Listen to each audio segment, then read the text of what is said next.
को सॉल्व करेंगे और उसके ऊपर किस तरीके से एग्जाम्पल आते हैं वो सॉल्व करेंगे।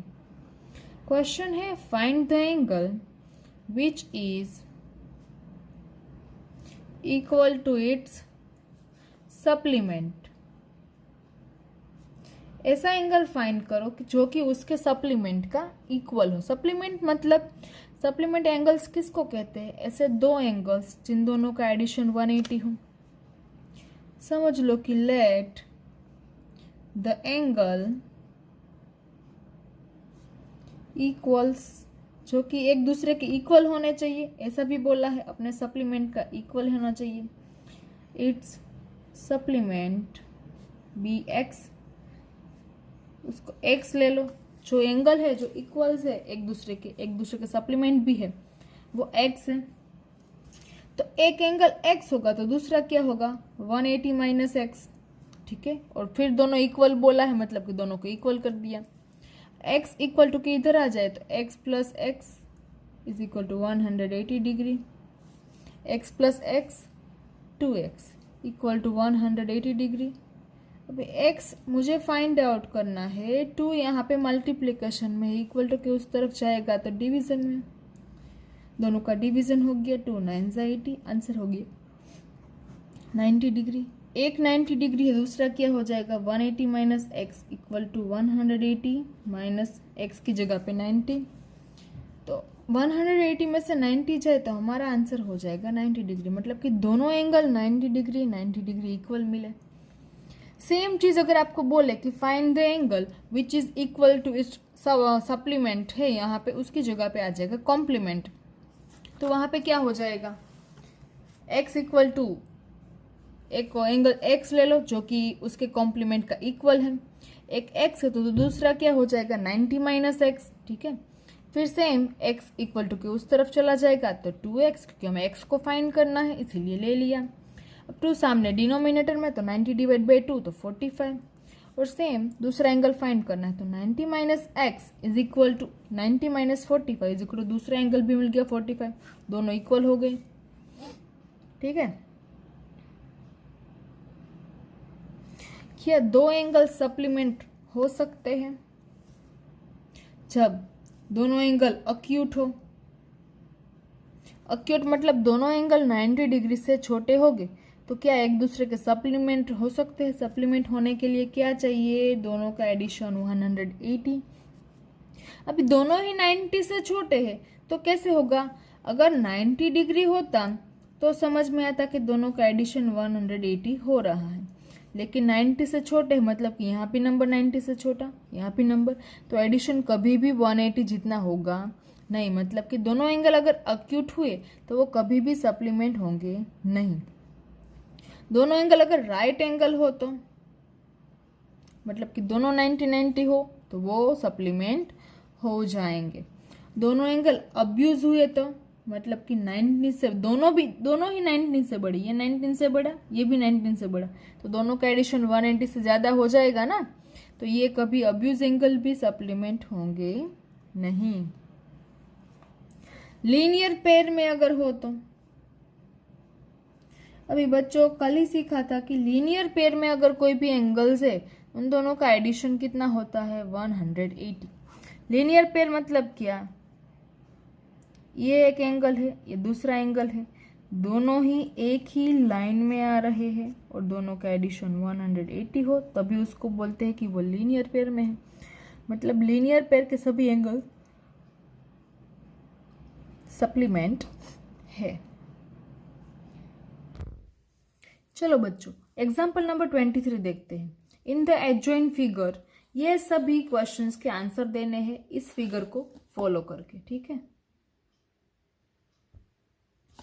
अभी देखो यहाँ पे फिगर दिया गया है। फर्स्ट क्वेश्चन है is angle 3 adjacent to angle 4।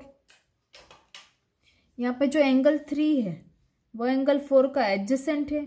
अभी बच्चों एडजेसेंट होने के लिए क्या चाहिए? दोनों एंगल का कॉमन वर्टेक्स, कॉमन आर्म और दो नॉन कॉमन आर्म्स। तो yes angle 3 and angle 4 are adjacent, ये तो क्लियरली दिख रहा है। दूसरा क्वेश्चन है is COE adjacent to COB, C कहाँ पे, COE वो COB का एडजेसेंट है। देखो कल ही देखा था, एक एंगल ऐसा और दूसरा उसी के अंदर ऐसा कभी भी एडजेसेंट नहीं होगा, ठीक है, क्योंकि उसकी जो कॉमन आर्म है वो उन दोनों के बीच में है नहीं। ये दोनों लीनियर पेयर बना रहे हैं। क्या बना रहे हैं, sorry sorry sorry sorry, linear pair नहीं, ये दोनों एडजेसेंट नहीं है, क्वेश्चन गलत मैंने रीड कर लिया। ये दोनों एडजेसेंट है नहीं, उसका कारण दे रही हूं। दोनों के बीच में कॉमन वर्टेक्स तो है, लेकिन ये जो एंगल है उसकी जो कॉमन आर्म है वो उसके मिडल में नहीं है, उसके बाहर की ओर है, ठीक है, इसीलिए।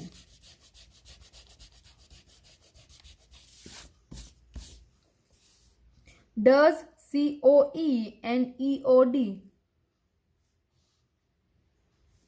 form a linear pair? COD मतलब कि ये पूरा एंगल, ये वाला COD एंड COE ये दोनों लीनियर पेयर बना रहे हैं। यस, इन दोनों को ज्वाइंट करके देखो तो ये लाइन मिल रही है, मतलब कि यस कह सकते हैं कि COE and EOD are form a linear pair, ठीक है। D question, are BOD and DOA supplement, BOD and दूसरा बोला है DOA, DOA दोनों सप्लीमेंट है। यस, इन दोनों का भी एडिशन 180 होता है, ठीक है। दिख ही रहा है कि ये जो लाइन बन रही है वो 180 डिग्री की है, तो yes BOD and DOA are supplement. पूरी बुक खराब हो जाएगी आज तो, है ना बच्चों, ऐसे समझ में तो आ रहा है ना। अभी स्कूल बंद हो गई, अभी ऑनलाइन ही पढ़ना है, तो फिर ऑनलाइन लेक्चर्स में थोड़ा नेटवर्क इश्यू हो रहा है, तो फिर वीडियो बना के ही भेजना पड़ेगा मुझे। E is angle 1 vertically opposite to angle 4? जो एंगल 1 है वो वर्टिकली ऑपोजिट है एंगल 4 के। यस, देख रहे हैं तो ये लाइन और ये लाइन एक दूसरे को ये पॉइंट पे मीट कर रही है। एंगल 1 एंड 4 मुझे तो लगता है कि वर्टिकली ऑपोजिट है, तो लिख दो yes angle 1 and angle 4 are vertically opposite angles. F वाला question, which angle is vertically opposite to 5? 5 का वर्टिकली ऑपोजिट कौन सा हो जाएगा? 5 ये है तो उतना ही सामने होना चाहिए, यहाँ तो दो पार्ट में है 2 एंड 3, तो एडिशन होगा।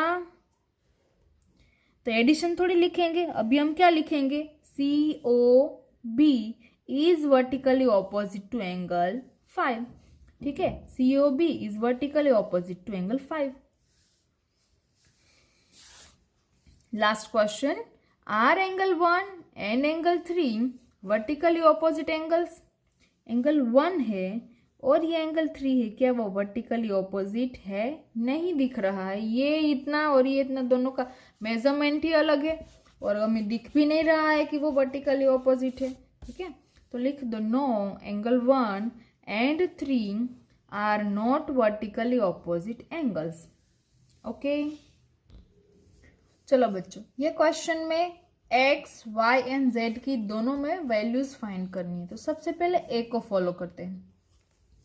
देखो यहाँ पे क्रॉस बन रहा है, ये दोनों ये पॉइंट पे मीट कर रहे हैं, मतलब कि ये एंगल जितना होगा उसका वर्टिकली ऑपोजिट x है, मतलब कि x इक्वल टू क्या हो जाएगा 105 डिग्री, क्लियरली दिख रहा है। अब हम कह सकते हैं कि ये दोनों, ये वाला और ये y 105 एंड y दोनों लीनियर पेयर में है। सो हम क्या करेंगे, 105 degree plus y equal to 180, क्योंकि लीनियर पेयर में दोनों का एडिशन 180 होता है।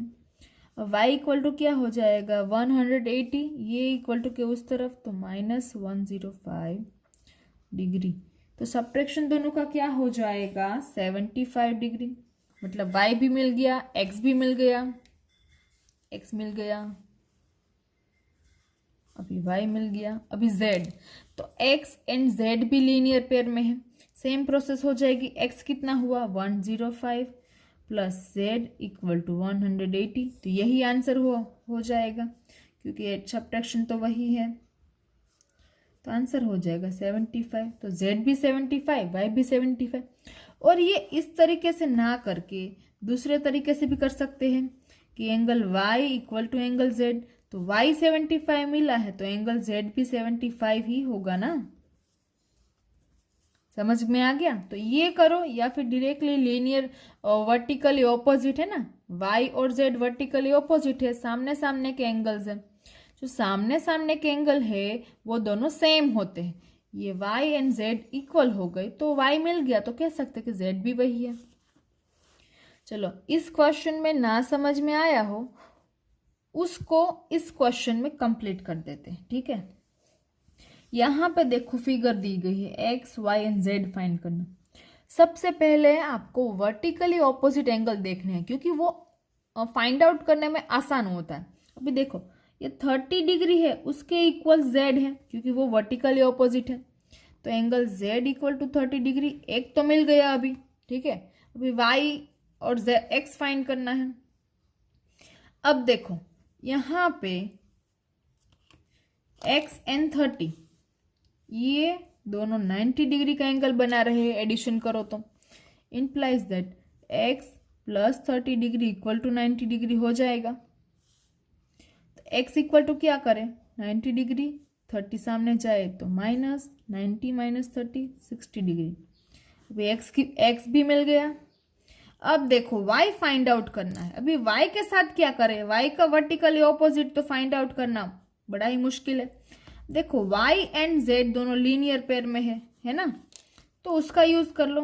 Angle y plus z is equal to 180, क्योंकि यहाँ पे आप लिख सकते हो angle y and angle z are in linear pair, ठीक है।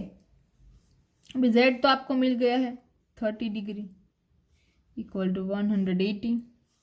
अब angle y is equal to 180 minus 30 उधर चला जाएगा, ठीक है। तो 180 में से 30 जाए तो 150, तो एंगल y भी मिल गया 150। सॉरी, हाँ, दोनों लीनियर पेयर में है, मतलब कि दोनों का एडिशन 180। z की वैल्यू हमें मिल गई 30, वो पुट आउट कर लिया। y फाइंड आउट करना है, 30 इक्वल टू के उस तरफ जाएगा तो माइनस, दोनों का सब्ट्रैक्शन 150 और y मिल गया। तो इस तरीके के एग्जाम्पल्स मैं आज आपको होमवर्क में भेजूंगी, ठीक है। ये एग्जाम्पल्स जो मैंने आज करवाए वो ऑलरेडी आपकी टेक्स्ट बुक में दिए गए हैं, और आगे जो दूंगी वो आपको होमवर्क में करने हैं, तो आपकी प्रैक्टिस भी हो जाएगी, ठीक है। Thank you for the watching, stay home, stay safe. और अगर आपको कुछ भी समझ में नहीं आ रहा है तो फिर आप मुझे मैसेज करके बोल दीजिएगा।